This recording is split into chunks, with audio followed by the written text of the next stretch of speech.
কাবাডি খেলাকে কেন কেন আমাদের জাতীয় খেলা বলা হয়? কেন?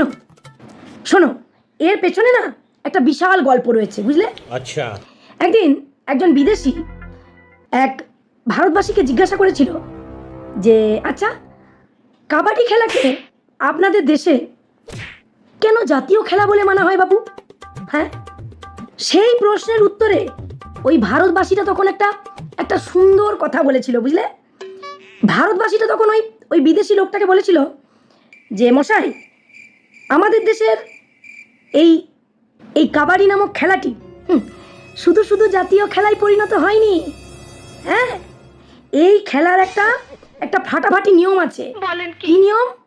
না, এই খেলাতে যখন কেউ তার তার লক্ষ্যে পৌঁছাতে চায়, ওই পেছনে যারা দাঁড়িয়ে থাকে তাদের মধ্যে প্রায় প্রত্যেকেই ওই লক্ষ্যে পৌঁছানো ব্যক্তিটিকে পেছন দিকে, ঠিকই ধরেছ, পেছন দিকে টানতে থাকে, যাতে করে ওই ব্যক্তিটি তার লক্ষ্যে আর কিছুতেই পৌঁছাতে না পারে, লক্ষ্যে পৌঁছাতে ব্যর্থ হয়, ব্যর্থ। ঠিক সেরকম আমাদের দেশের বেশিরভাগ মানুষের স্বভাবটাও হচ্ছে ঠিক সেরকম।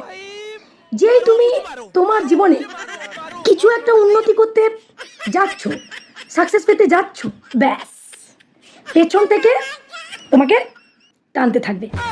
সে হতে পারে তোমার পড়াশোনার ক্ষেত্র, কিংবা তোমার কর্মক্ষেত্র, কিংবা সংসার জীবন। এই জন্যেই আমাদের দেশের জাতীয় খেলা হচ্ছে কাবাডি। বোঝা গেল? চলো আজকে তবে এইটুকুই থাক, আবার কালকে দেখা হচ্ছে। টাটা।